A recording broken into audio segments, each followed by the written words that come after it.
Tervetuloa seuraamaan Maailmankuvia-sarjaa.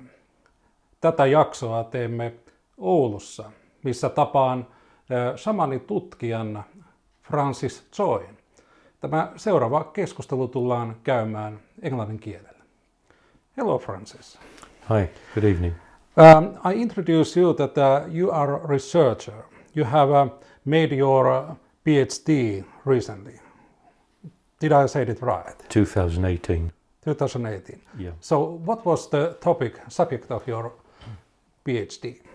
It was the study of Saamen religion and art. Mm-hmm. So that has been quite a big discovery what you have been doing there. How long you have been working with Sami people and researching those? Since working with the Sami people from around 2006 and earlier studies, so really from around 2004. Mm. Where you get this interest for this subject? Well, about 25 years ago I began a search for my own roots. I'm from the north of England in Yorkshire. Mm. And I had some kind of spiritual awakening, and I began researching my own roots, which are the Druid tradition, the Celtic tradition, which I really didn't know much about at all. And at the time I'd moved to the city of Bath in the UK in the southwest of England, and I met the Druids from all around the southwest, predominantly from Bristol. And there was a grove there, which is like a group that meets regularly. I spent several years with them. I was initiated several times into different grades in the Druid order, and around about the same time I went to university in England to start a bachelor's degree in the study of European war history and religious studies. Okay. So the journey began there. I came to Finland as an exchange student in 2002, and I spent 5 months as a student of Juha Pentikainen from the University of Helsinki.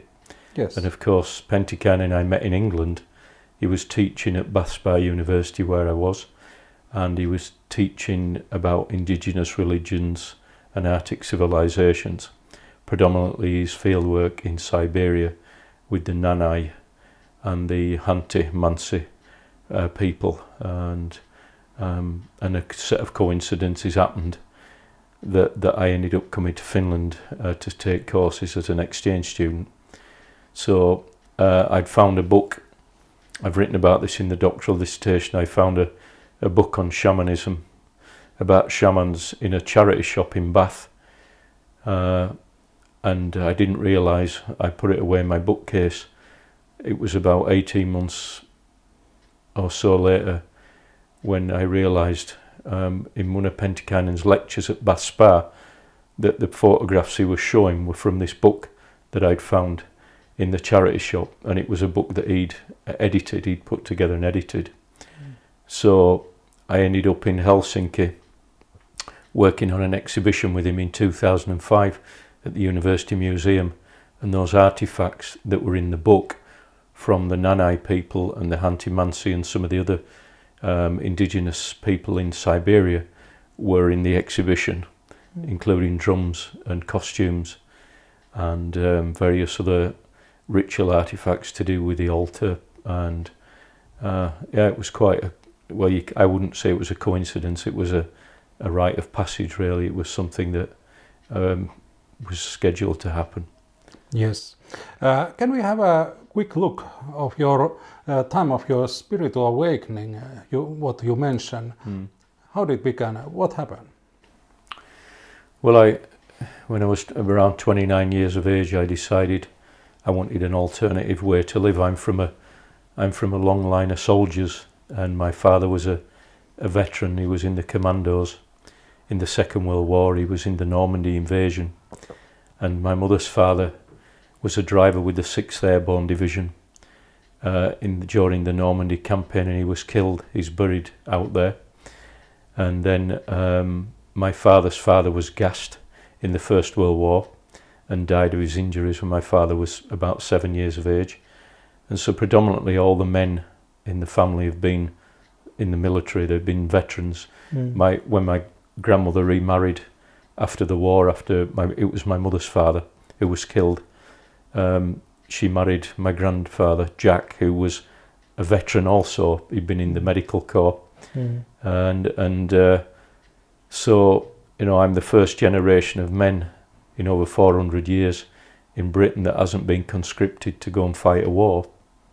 Oh, you know, congrats. Yeah, I mean, it's quite a legacy. So we have a lot of trauma in the family because of these issues. My father suffered from, they said it was bipolar disorder, but looking back, it seems it was more complex post-traumatic stress disorder. Yeah. And the way that he dealt with that was drinking, alcohol use, and as a lot of men do. And I had a stepfather also, who was a veteran he was a military police officer in the civil war in Cyprus in the 1950s when the Greeks and Turks were at war with each other. And so we grew up with all that, and it was quite brutal childhood actually for myself, my brothers and sister, and a lot of violence, a lot of drinking, and just general craziness that goes with that kind of historical background. And so one of the things that I wanted to do instead of following that path was to try and find a different way to live. And I did do, and I went and I kind of moved away from the north of England, and I got into some spiritual practice. I was a rugby player, an amateur boxer for a while, all those kind of things that go with that environment up there. I played rugby for 8 seasons, and so my body took quite a lot in those times. But I really enjoyed it. You know, it was a way to channel that warrior energy that's in the family. And so I wanted something a little bit more softer. And so I moved from the industrial north down to the southwest and set up camp there and stayed there for 10 years. And in that time, I found Buddhism. I found the Native American Indian traditions to read about. I went to a Buddhist monastery and spent periods of time there, a month at a time in Scotland, and got involved in spiritualism. And you know, from having that spiritual focus and practice, things started to awaken. So it was very strong transcendental meditation, sometimes 5 hours a day, fasting, chanting, and healing, doing my own healing process. And I think, you know, on reflection, looking back, the spiritual healing was very important for the spirit, as it usually is, for the body, but also predominantly for the spirit, and to try and, you know, break down, reduce some of that family background, that historical trauma that was there, because I believe we all carry it. If those earlier generations don't deal with it, then we carry it. Yes. You know, I have about 100 years of that in the family that I know of. There's probably more, but at least 100 years. And so how people respond to that is through addiction, alcoholism, drug addiction, working addictively, could be food, could be sex, could be religion, it could be criminality, a whole range of different ways that people adapt to survive what they're carrying. And so I've done work around that also, and it was just kind of surrendering to life and wanting, opening, asking for a different direction, something new, you know, that would change this historical ancestry, change these patterns. I'm very proud of what those men did and what they achieved and what they sacrificed. But there comes a time when you have to, you know, there needs to be something different. There needs to be something that's not based on war and violence. And so it was a decision I made to try and turn some of that around, see what was on the other side of it.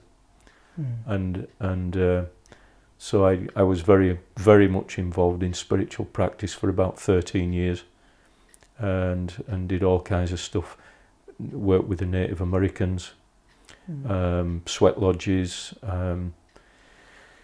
different kinds of different kinds of drumming was a ceremonial and ritual drumming, vision questing. And then after coming to Finland, I worked for about 9 years with this shamanic society of Finland, Shamaniseura. I was involved with them, training in shamanism. I spent about 4 years doing the training with the druids. And yeah, it was quite something. It was all new. And I think, I've met other people. One of the things that war destroys is spirituality. And like the Sami people and also like the Finnish people, the Romans invaded Britain in 55 AD, followed by the Saxons, the Normans, and then the Vikings. And so those indigenous traditions were what was left went underground. And one of the reasons it was difficult to trace them was because in the early days, these traditions were oral traditions. They weren't written down. So the early sources we have about the Druids, predominantly in relation to what archaeologists found, is from the Caesars, what the Caesars wrote about what they experienced when they came to Britain in 55 AD. And they massacred thousands of Druids, and the ones that were left were kind of integrated into the Roman Empire, or so we are told. So in that way, it was a kind of, it opened me up to understanding how that we all share something in common in the West, and that is a loss of our indigenous spirituality, our cultural heritage, if you want to say that. Yes. Because of various reasons. Christianity's played a big part came to Britain in the 3rd century. It came here about the 800 years ago, something like that, about the 12th century. So we all have that in common, that there were still remnants of those traditions being practiced in different ways, but the people that were doing it were accused of sorcery and persecuted severely, put to death, certainly in Britain anyway. And here, of course, the Sami, happened to the Sami people in the 15th century. There was 102 people in Finland given death sentences for practicing magic. So we all have that, we all have it, and it's something that gets carried in families, and it's something that's been suppressed because of what the church has had to say about it. And not everybody that was practicing healing or magic was involved in sorcery. A lot of the work that they were doing was about using plants and using healing techniques and practices to try and help people. But of course, in those times, that was seen as completely in opposition to what the ideology of the church brought in. And so, and this has been worldwide. It's not just been here in Europe, but in Europe, the persecutions were extensive. As far as I know, something like 40,000 people were put to death. And that includes people in Finland, Sweden, Norway, Denmark, but UK, France, all over the place. And so, from out of that wellspring is this huge grief that people carry, and that huge grief was also in my family about the losses. My mother losing her father when she was 3 years of age in Normandy. My father losing his father when he was 7 years of age because of his injuries from the First World War. And so grief is very, very important to understand, because when we talk about addiction, we have to understand that alcohol is like, when they talk about people who've got problems with alcohol, they can say this person is lost in grief. They're lost in liquid, in sorrow. And as a way to try and deal with it, that's what they do. They will drink, or they will use other things to try and soothe the pain that they're carrying. So I read about the Native American traditions and the culture, especially about the Wounded Knee Massacre. I read also, when I came to study with Pentikainen in Helsinki, I read a lot about what had happened to the Sami people, and in 2002, his book called Fragments of Lappish Mythology, which was about the diaries of Lars Levi Lestadius, the Lestadian preacher, that Pentikainen had found these manuscripts. They'd been found in Paris in an archive, and he published an English version of this book. So I read it, and it was like incredible. And I thought, this is what we all share in common, is this historical trauma, in one way or another. Yes. Many people have experienced it because of war and displacement. Many people have experienced it because of religious persecution and having their traditions and heritage ripped away from them. They've had other religions forced upon them.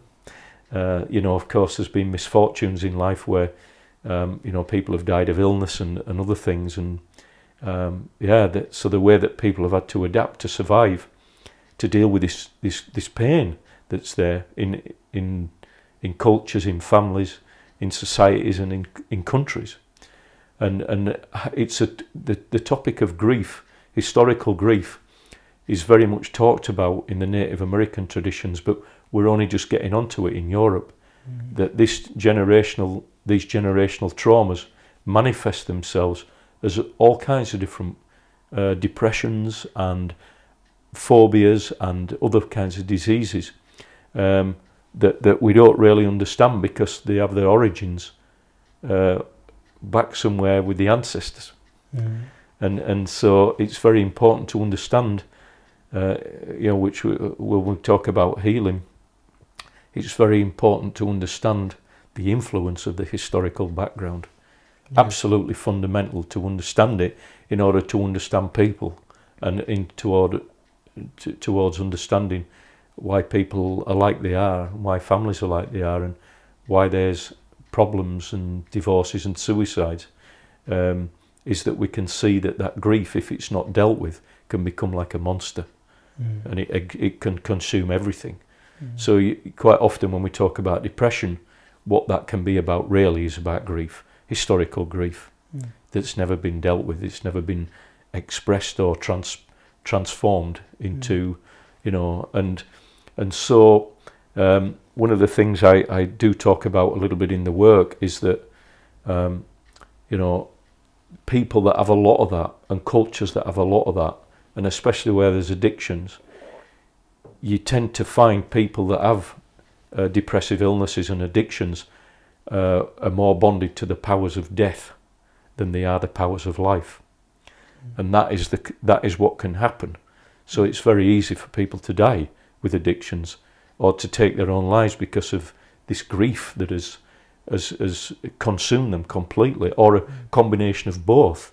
It might be something else, it might be abuse that's happened.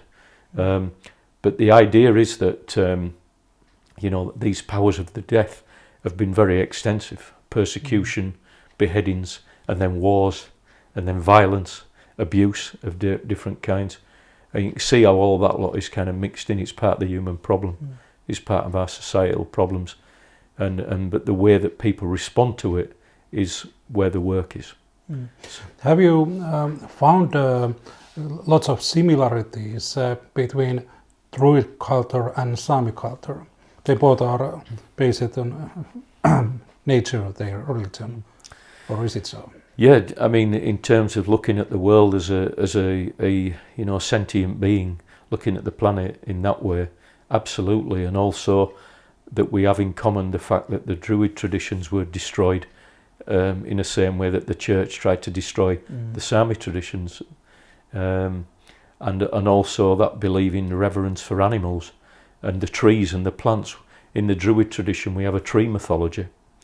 We have a plant alphabet also that we use because trees being other sentient beings, and we have an animal oracle in the Druid tradition as well, which is about, and the Sami have that also with the shamans, the connection with the reindeer, with the wolves, snakes, otters, beavers, moose, bears, those kind of animals that are representations of the culture.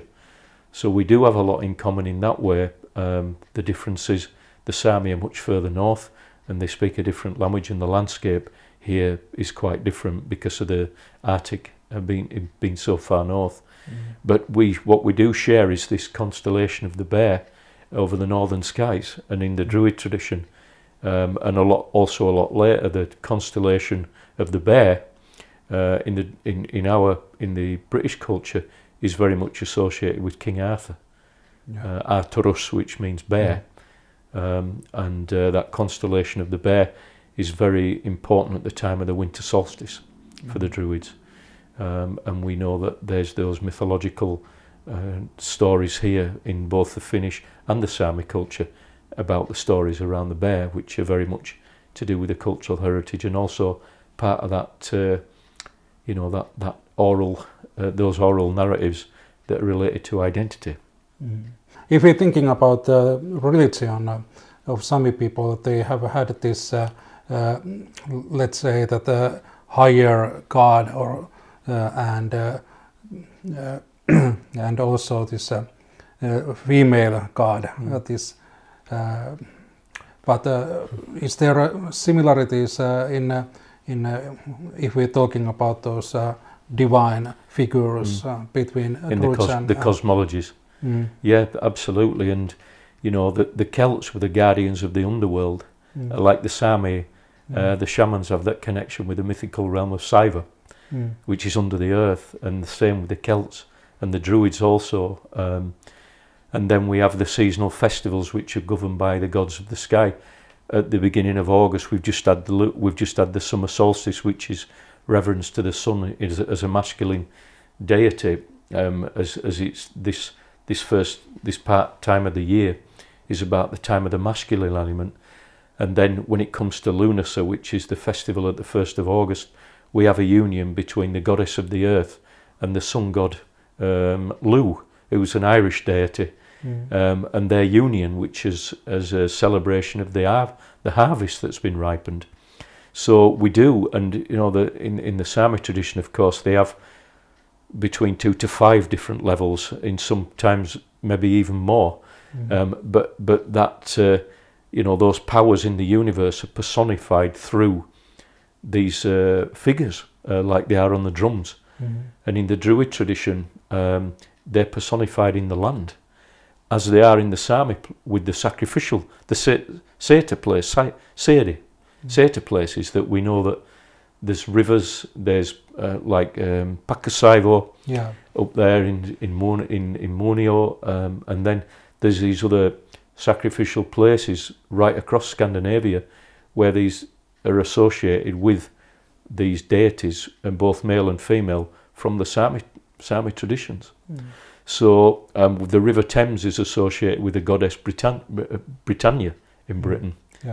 So we have, and later on when from the witchcraft traditions, they imported some of the Egyptian deities because they were very important in the what they call the Western magical tradition.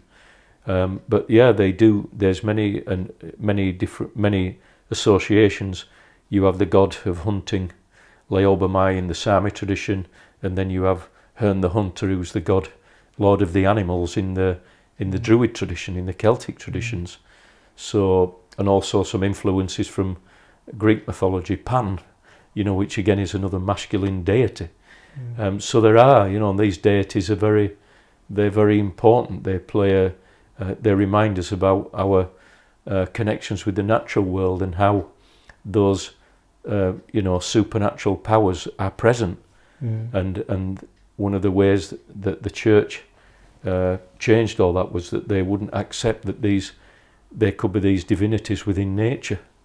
That the personifications of the different divine forces in the universe were manifest as male and female, and sometimes combined male-female deities within the natural world. And so the Druids and the Sami paid reverence to these powers, and of course it went completely against what Christianity was with the dogma from the church. So, and it's the same with the North American people and the people from South America, the indigenous people from New Zealand and also Australia.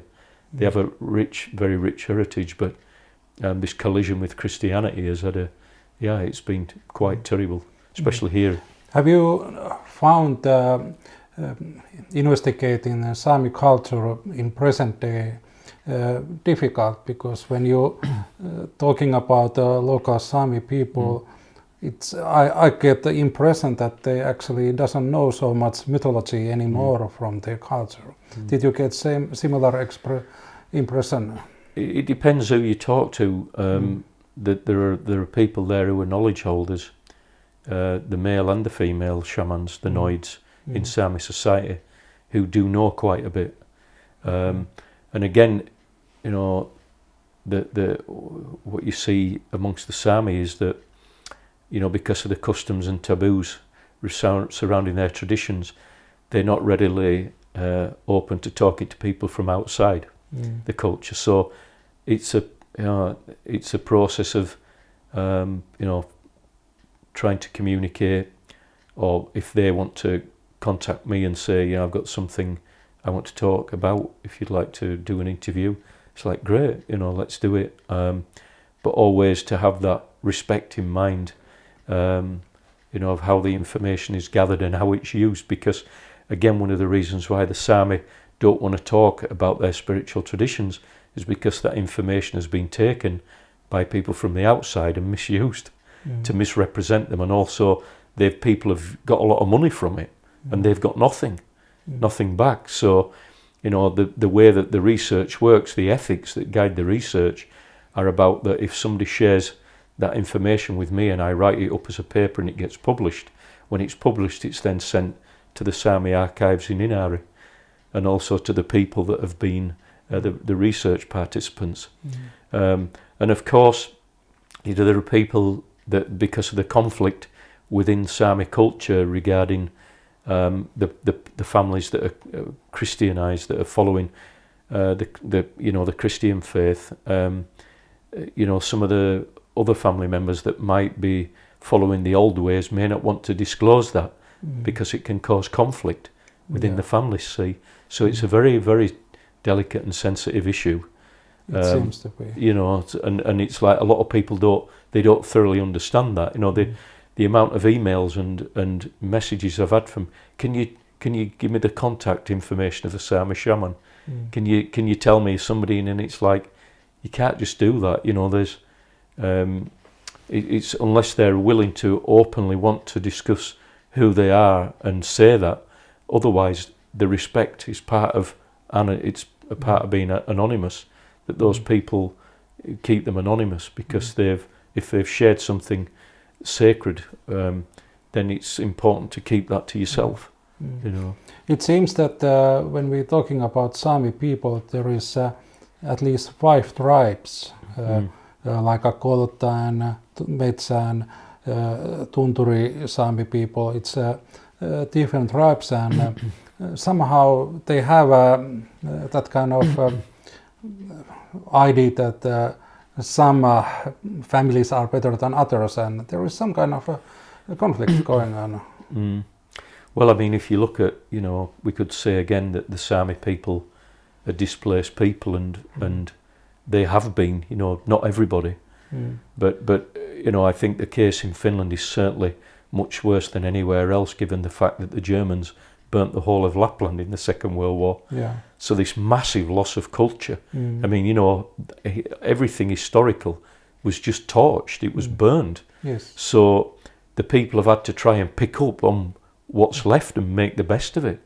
So, you know, one of the reasons I've really tried to understand why these conflicts are there is, first of all, the damage caused by Christianity, and then the damage caused by what was lost in the Second World War when the Germans were kicked out of Finland.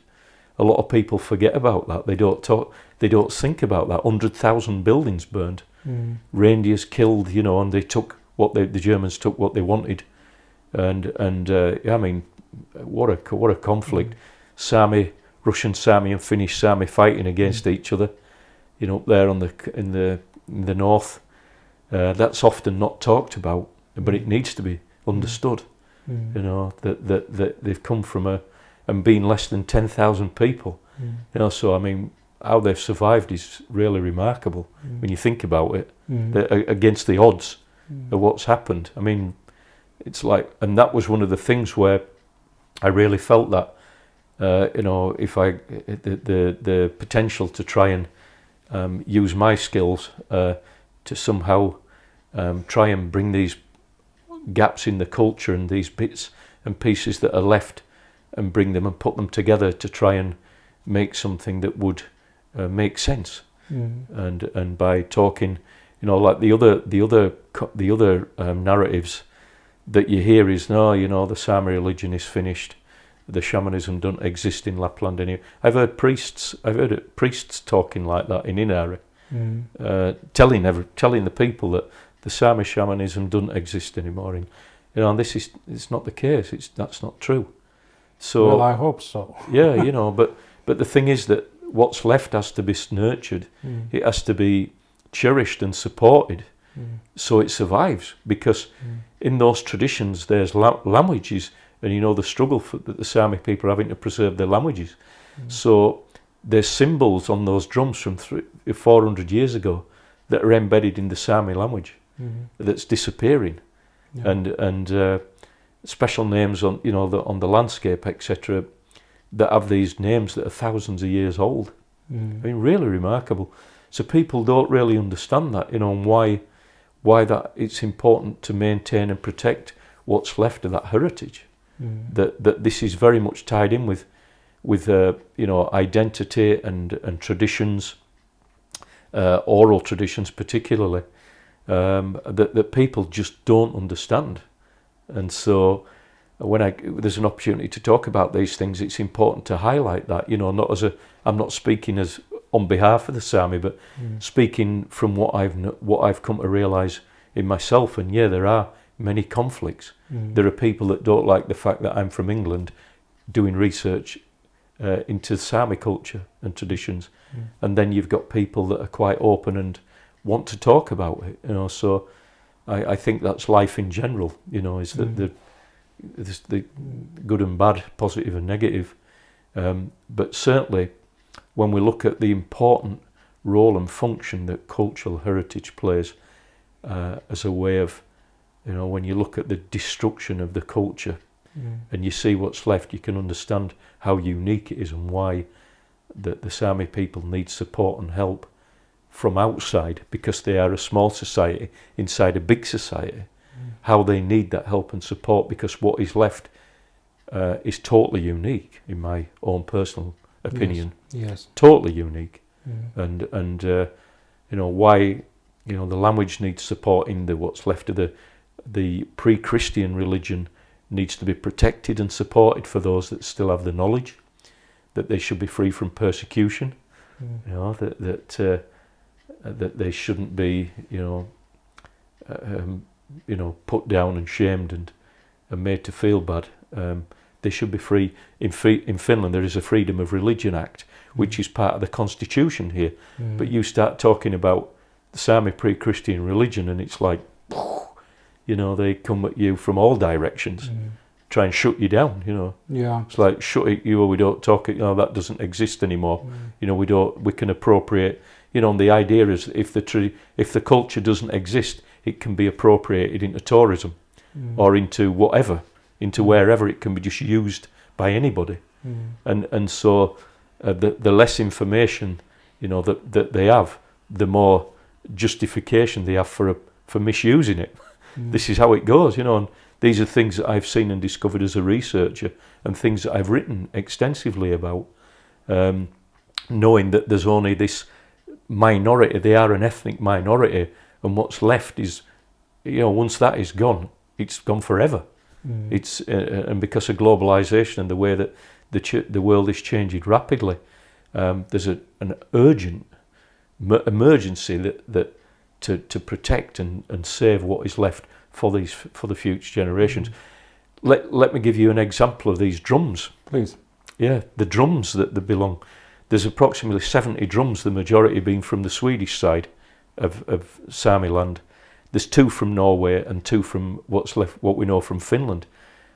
They're all in museums abroad, with the exception of one that is in Inari, that's on permanent long-term loan from the museum, the Museum of Antiquities in I believe it's Antiquities anyway, in Stockholm. But again, those things were taken out. The majority of them were destroyed from the old Kemi Sami areas. And the other one is in a museum in Leipzig in Germany. That's from the Kemi area, what was then Kemi Lappmark, and then there's something like, is it 34 drums in the Nordiska Museum in Sweden that belong to the Sami, Swedish Sami. And then you've got, drums in Italy, in France, you've got 5 in the UK, you've got drums in Copenhagen, and then you've got drums as I mentioned, or in Germany.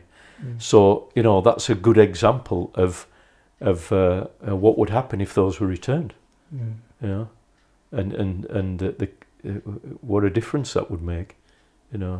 It may cause a lot of controversy as well, but the idea that those were taken away, 400 years ago by missionaries and explorers, is a good example of colonialism, of this, of what those priests and missionaries did as a way to destroy the ethnic religion and the practices related to it.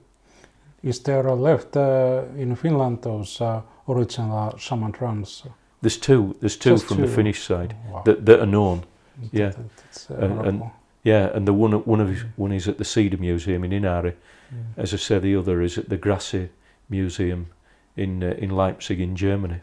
Yeah. And they've been lent on, I think the one in Inari is on a permanent loan basis from Stockholm, but the one in Leipzig was lent when I believe when the Sami Museum Cedar was open. The drum from Leipzig was on loan for some time, and then it was taken back. So it's ongoing. So you have been researching these shamanistic rituals and what is shamanism in Sami people? A little bit, not a little bit in Finland, but more in Sweden and Norway. Okay. Yeah. But Sami people anyway from there. Yes. Yeah. So what you can say, what you can tell about shamanism? What is it in when we're talking about their Sami people's shamanism? We all know that in present days shamanism is more like that somebody takes drum and but this is something different, I believe. Well, shamanism it's not a religion, it's part of it's a spiritual practice, and it runs in families. And that knowledge is kept secret in families.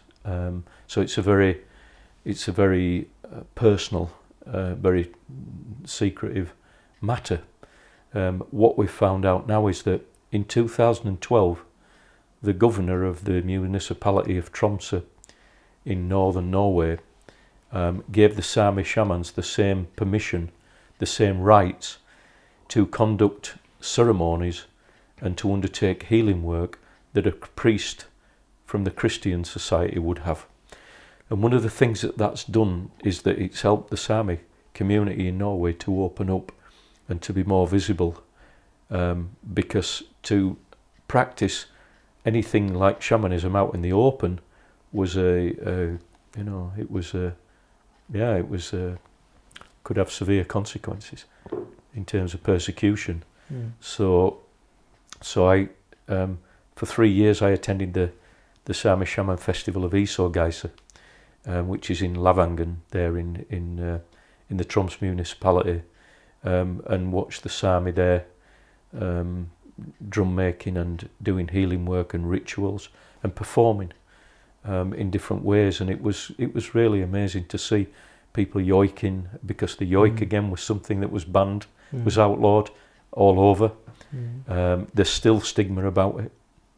There's still, I remember last year, or was it earlier this year, Wimmisari and Tapani Rinne were scheduled to play at a church in Kouvola, and the priest there was a great controversy about it, that it was part of the paganism, and it made the national newspapers here about it. So it shows, even in 2020, there's still this old conditioning is still apparent, that the Sami people are challenged, put them down. It's like it mentioned put what they do, put it down, you know, and it's like less than, you know, they're less than the Christianity, less than the Swedes, or less than the Finns, or less than the Norwegians. Or, it's like, and that stuff is, I've seen how it's affected the people's lives. I mean, like unbelievable.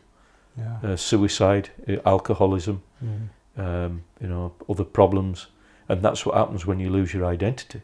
When you have your identity ripped out from you. As what you mentioned, started war with my father, talking about war with the men in the family, about losing their identities in the battlefield, coming back with this trauma, you know, with these holes inside. Same things happened because of Christianity in many, many different ways. So I've also worked a little bit with the Russian Kildin and Skolt Sami. There's a small revival going over there in around the Murmansk, Lovozero area in on the Russian side. But the difference between the Russian Sami, the Eastern Sami, and the Sami, and should we say the Western Sami, which is the Finnish, Swedish, and Norwegian, is that the culture was more or less totally erased in Russia in sort of the last 100 years, but more so between the 1930s and the 1960s. Stalin and they pulled the Sami away from their settlement areas and urbanized them into you know, blocks of flats and people, and so they lost contact with the reindeer herding. There was integration also of the reindeer herding with the Komi people there on the Kola Peninsula, and who'd come earlier also, about 1870s, I think, something like that. So it's a very complicated picture. And of course in the Russian side you have about 1,500 Sami people, so it's the smallest of the four the four Sami populations. So, but there is a small revival going on over there, and they travel.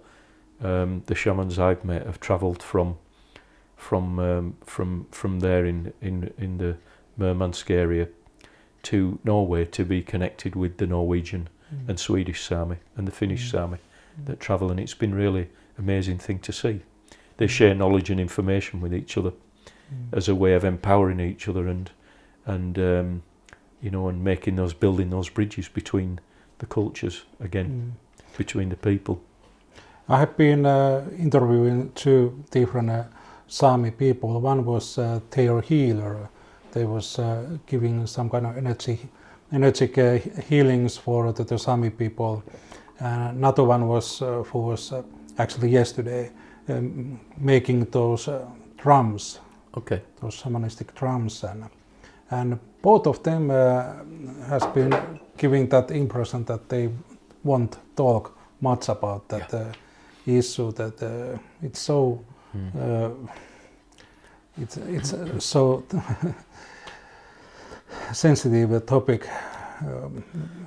That's why I got the impression that is it totally lost that culture because they don't talk so much about it. But you open that because this historical background, it's difficult to talk about. It is, and also, you know, one of the things that's important to remember is the spirits that work with the Sami people. You know, that the shaman has been the person who's been the go-between between the community and the spiritual world, and so there's tremendous taboos and customs around that, so not to upset the spirits, because the spirits can come back and cause all kinds of problems, people losing their health, and numerous other things. So a lot of people don't understand that. You know, it's like there are these ways that have to be secret, that they're kept, like the Sedi sacrifices and the offerings.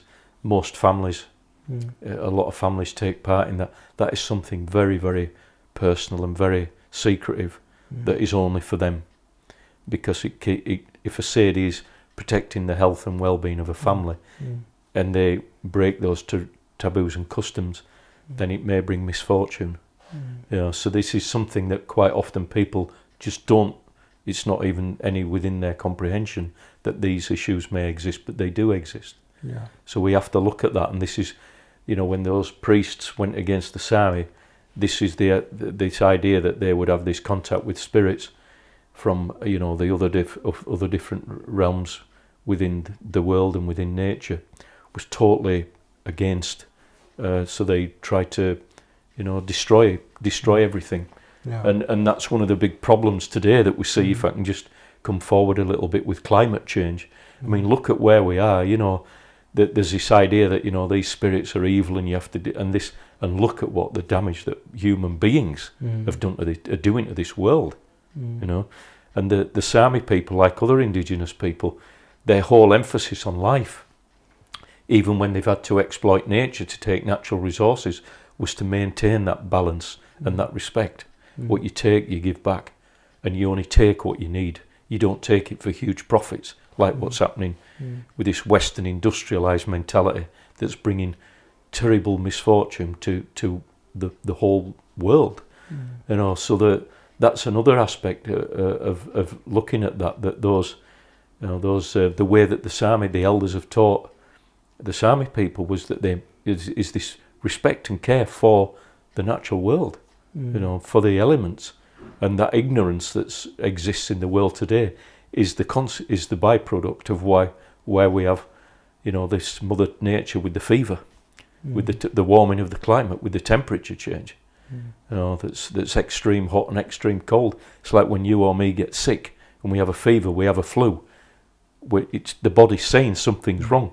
The temperature's going up and it's coming down, it's going up. Yes. We get sick, and this is exactly what's happening with the world, with the planet. Yes. And so we see that, the indigenous people they've had and they still have that knowledge of what we need to do, what people need to do as a way to rethink our relationship with the world, with what we're doing. Because if it doesn't change, then the outcome is not good. So that knowledge, as I say, has not been written down. It's been passed on orally. But what's happening today is that there's progress made that some of this stuff is being written down, and that the Sami want to be involved in and also one other point about representation that I've written about is that I've done a little bit of research also in the rock paintings here in Finland, the prehistoric rock paintings. There's about somewhere between 120 to 140 sites in here, and many of these, some of these, have Sami place names where you can find them. They're all many of the pictures are also consistent with drum landscapes from the 17th century from Sweden, but yet still in this archaeological and ethnographical research and fieldwork that's taken place within the last, since they were discovered, the Sami people have not been involved in it, So it's because they've been pushed up in the north, So it's like the Sami only have this jurisdiction up there in the north, but yet still there's a huge prehistory in central and southern Finland, and they've not been included in that. See, so you've got the discriminations that are clearly there, and so what the Sami are saying is that we want to be involved in. We have a right, and of course they have that knowledge to know things that people from outside don't know. So there's a potential for great, new areas of scholarship that could be formed by doing this bridge building rather than, putting walls there. And that's what really, hopefully the potential for the future is to build bridges and knock these walls down that have been, built there because the Sami people were considered as, down here, nothing really. So it's a very we could probably talk all night about it. But it is and what's happening now, I think there are, the Sami society, the traditions, they are alive, and they're flourishing and they're growing, and some people want to share that and others want to keep it more private and personal. But in my work, one of the things that I've done is that when I heard this denial in Inari from these priests about the Sami shamanism doesn't exist and this Sami religion is dead, that gave me the impetus to go and find out and try and find the truth out as to whether or not this is correct. And it's not correct, And I've been to people who've sacrificed things to stones, and they've showed me what they've sacrificed, and I've seen I was 10 days ago in Monio at a sacrificial stone. It's full of bones that have been offered, and some of them wrapped in birch bark, and then seeing people doing healing work, and people doing other, rituals and ceremonies, and there is stuff going on. And the thing that really baffles me about here in Finland is that in Helsinki you have the Krishna temple, you have the mosques. There's about 50 mosques or places of worship for the Islamic faith. You have a Hindu temple, you have a Sikh gurdwara, you have Orthodox places all over Finland, you have the Lutheran churches all over Finland, but yet still, where's the Sami? Where's the representation for the Sami and their places where they can have their, in terms of their old religion? And that was a question that came up this year. Do they have that kind of church? I have thought that they think that nature are their church. They have their places in nature, of course. But of course there are people that are Sami people that are very much connected with the church, and it's important not to forget that. That some people combine both. They combine the old knowledge with the Christianity, so they use it in that way. And there's people that will just want to follow the old ways, and then there's people that don't want anything to do with the old religion, and that's how it goes. But in terms of the Freedom of Religion Act, the point I was making was that the Sami people should be free to practice their religion without persecution. Yes, indeed. Well, you have been visited in Sida probably many times, and you mentioned Juha Pentikäinen, and he has this private collection what he has collected during decades. It's there as well. Have you managed to go to see his collection? That's part of that collection was at the Arctic Centre, which is where I was working. I'm working there now, actually, and also at the University of Helsinki Museum. The drums from the Nanai shamans and those costumes were also in Helsinki, and they were also in the Arctic Centre. So they're up there now in Inari as well, which I think is really great for the northern culture, And I think Pentikäinen's done some quite amazing stuff with what he's written, So and it's it's an endangered. Shamanism is an endangered subject because it's the traditional practice. That when you look everywhere in Siberia, people have been persecuted. There's stories about Stalin's police going to these shamans, finding out where these shamans were in these villages, and asking if they've got any shamans who will fly. The flying shamans, then they take them up in the helicopter and throw them out and say fly, and of course they kill them. They were killed. And there's horrible things. The ones Pentikäinen, the information about the Nanai shamans on the Amur River that had boulders fastened to them, and they were dropped through the ice into the river. They were drowned. They put holes in the Amur River and then drowned these shamans through the ice. And predominantly men, so the women had to take over what was left. So we have that. It's happened everywhere, and this is more recently. This is in the 19th century. It's not 400 years ago. This has been within the last sort of 200 years. So a lot of that trauma is new and relatively recent. But also what you've got is now you've got a revival of shamanism that's happening, and in places like Tuva, it's supported by the state. They have a very strong culture there, and in Mongolia also, where traditional sacrifices and other practices are part of the religion, if you want to say that. It's part of the spiritual practices of revering the original gods and goddesses of the cultures. If we're talking about the shaman drums, which has been like a magical tool for them, what kind of stories you have heard about what those real shamans has managed to do with the drums? Well, I mean, if you read the historical literature, Traditionally, the drums are been used predominantly for divination, for finding food, for fishing, hunting, and then also for things like looking for reindeer that have been lost. They were also used in trance work, ecstatic trance. If you look at the drum that's in the Sami Cedar Museum in Inari, if you look really closely, you can see all these little dints in it everywhere. That they've used it for when they've been beating the drum. Yeah.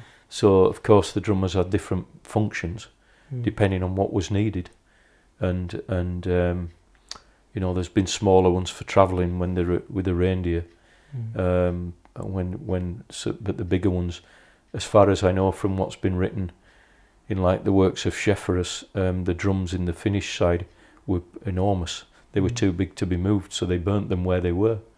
Accordingly, so according to these missionaries. In the beginning, you mentioned that when we was talking about your own background, that you have also achieved some initiations in a druid culture. Yeah. Can you tell a little bit more about these initiations? What is it and what does it mean? Yeah, well, it's a very personal, individual process that one goes through. But initiation is a sign of development, and it's a sign of somebody who it's done as for somebody who embodies the work that they're doing. It's not given to anybody just for the fun of it. You have to embody the culture in order to receive those initiations, and you make that as a part of your life's work of what you do as a knowledge holder or as an elder, a teacher, whatever it is that you do. So it's a path of the spirit, it's a spiritual path. Yes. So you've got to be prepared also for adversity, and one of the things that's pertinent that you need to do is to learn about your culture. And so this is why at the moment, in the Druid traditions, and also in the Sami traditions, in that way that as unusual as it may sound, I've had numerous emails from Sami people, the Pacific Sami in the US and Sami people in Canada, asking if I can send my material to them because they want to know about their history. So it works in a positive way also in that way, that I'm also a member of some Sami organisations on the Facebook where I can post articles and people can read about the research. They're thirsty for the knowledge because they want to know. A lot of these Sami people were displaced, their ancestors were displaced people that had to get out of Norway and get away from Sweden when this purging was happening, for example, and so they're trying to relearn and find more out about the culture from both inside and outside. So and one of the things that's been quite nice about that is that they've seen the value of outsider research, because it's not always seen as being authentic because it's been misrepresented earlier by priests and missionaries predominantly. During your spiritual voyage or trip, how to say, have you experienced something, spiritual experiences which are a little bit more like a supernatural, or where you have testified like a spirit world has been? I mean, anybody that goes on this path, anybody that goes into this work has got to be prepared for both adversity and ecstasy. You will get both aspects of it. It's part of the whole. The question is being strong enough to deal with it when it comes, and you can be attacked, and you can be used for work in various places, in sleep, in trance work, through meditation practice, whatever. You see things and things happen in various ways. Also, part of the work is to be work with people that are dying, to give them comfort and healing so that they can make the transition. And that's another thing that's talked about, that's never not talked about, which is important to discuss actually, because you know, in the society there are people that deal specifically with that type of work. Some people call it psychopomp, other people might call it a death walker. In the spiritualist movement they call it rescue work, where there's people that die suddenly or traumatically that need help. And there's people that have died of addiction, alcoholism, suicide, drug addiction, that need help once they're out the physical body, that need help. And there's been people, the shamans, that deal specifically with that. They've got the abilities to deal specifically with that, to go into the water, to rescue souls of people that are trapped in boats that have gone down, or submarines that have sunk, or, you know, other tragic accidents that have happened. There's people that have the ability to go in and pull those souls out and take them into the spirit world. And all that stuff's, you know, it's classed as sorcery. You know, it's nonsense, really. The concept that would be sorcery is nonsense. It is the universe, the spiritual powers in the universe sometimes they need our help. We need their help. Yes. So it's the whole of the shaman work is about maintaining a relationship with those powers, and that's been done through various ways. Sacrifice in the north is predominantly one of the key figures of remaining in contact with dead ancestors and also the spirits of the culture. Well, when example this kind of situation coming that a submarine is sinking and people are getting trapped and dying, and this shaman helps, is it more like going out of body experience and pulling them to the spirit world, or what does it mean? Yeah, it is about, I mean, shamans predominantly are known for they have the concept of what they call the free soul, where the consciousness leaves the body and travels into another state of reality to undertake some kind of work, some sort of vocation. It depends what a person's been trained to do or what they've been called to do. Some people work, you know, with accidents that happen here in the middle world, the physical world. Some people may work with the things that happen in the water. Other people might work with the weather. There's weather shamans. Are those kind of skills something what you have learned, or comes by blood, or both? It can be cultural, it can be ancestral, and it can be what you're called to do, and it can also change. You might go from working in one capacity to working in another capacity. Depends what's needed, you know. And I can remember, I mean, the whole idea of me, you know, I was involved in spiritualism for 10 years, and I remember one story of a woman whose husband or ex-partner had been drowned in a helicopter that had gone into the sea, and she was in her home, a couple of 100 kilometres away, and this man's soul was flying around the room, and she didn't understand what had happened, and he'd come because he needed her help, you know. So you got to release these souls. They need to be released so they can go back into the spirit world. Otherwise they stay where they are, and this is one of the great tragedies of war. You know, I mean, there's a river of death that runs through eternity that is full of these consequences of dreadful things that have happened. What kind of believing system or beliefs Sami people has about death? Yeah, well, again, I think it's a very personal thing, but you know, that concept of ancestors is written in the missionary sources that the Sami people revere their ancestors and you know, see them as a source of inspiration, you know, not as something to be afraid of. So that's one of the things that was installed in all of us, I think, from the religion, is that you know, that the dead are something to be terribly feared, and you know, there can be problems with deceased people, but quite often, if they come to bring healing, or they come looking for help. It depends. Do the believe reincarnation? Well, I mean, let's say that when you think about the ancient bear hunting rituals, that when they killed a bear, they buried the bear in anatomical order, so that when it went back into the spiritual world, it would tell its ancestors how it was treated well. So we see that there are some concepts and some associations with reincarnation, but predominantly in the animal world anyway.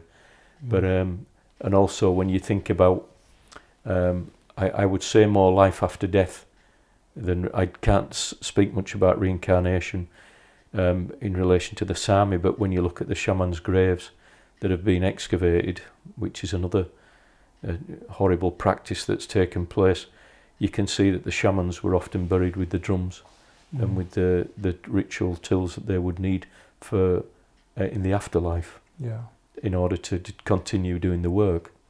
So you can see that there is the survival of the soul after death is evident. These information and stories what you have been giving has been very fascinating. Do you have something what you would like to finish this interview? Something what you want to share with us? Yeah, I think what we haven't talked a lot about today has been my work around the healing work that I undertake, which has been a lot to do with addiction, and this is a great problem in this contemporary world, and that is a manifestation of the crisis, the historical background, and quite often the origins of it is in the spiritual world. What happens is that there's when people are traumatized as children, and people grow up with parents that are violent, or there's alcoholism, or they're abandoned, they grow up with an emptiness inside of them, and that emptiness creates a drive that is what's eating away our world for fulfillment, to fill what we call a spiritual void that is inside people. It's often called codependency. This lähihysriippuvaisen in Finnish, I think it's called lähihysriippuvaisen. Yeah. That great emptiness that's inside, because that spirit, they're cut off from that spiritual power. That spiritual power is that connection to nature.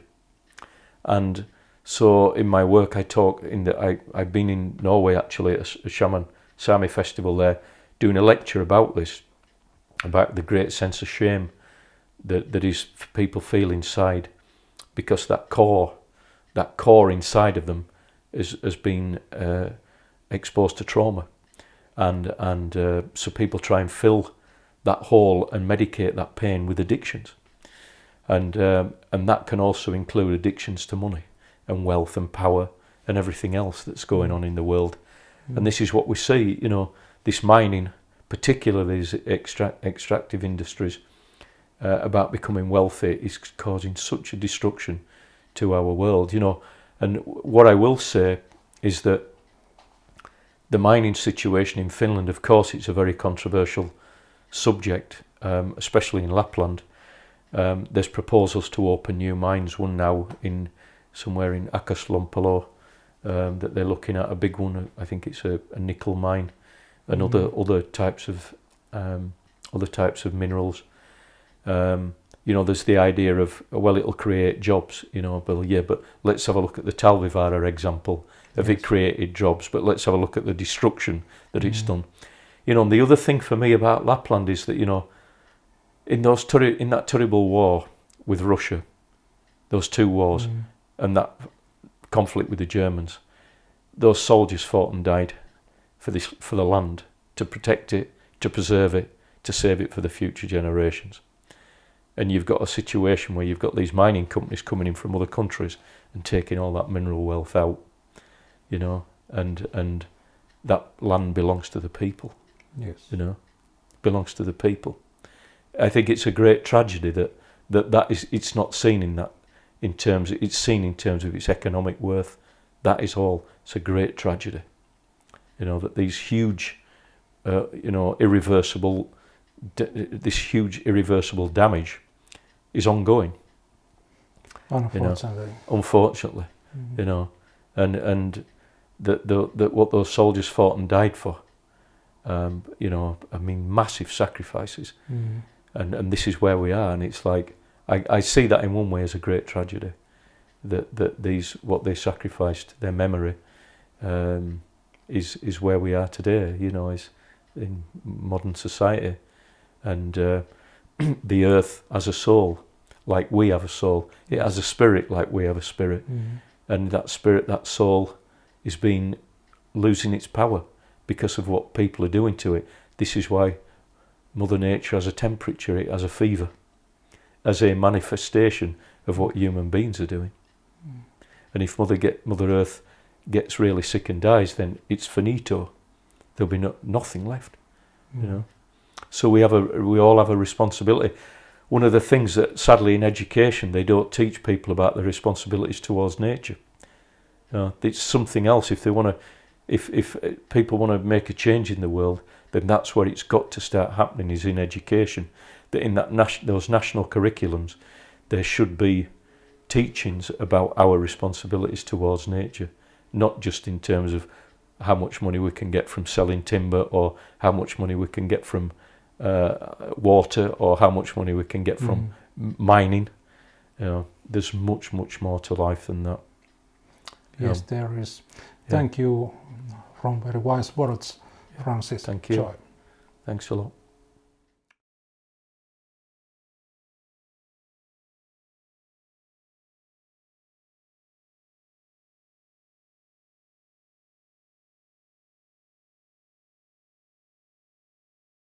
Thank you.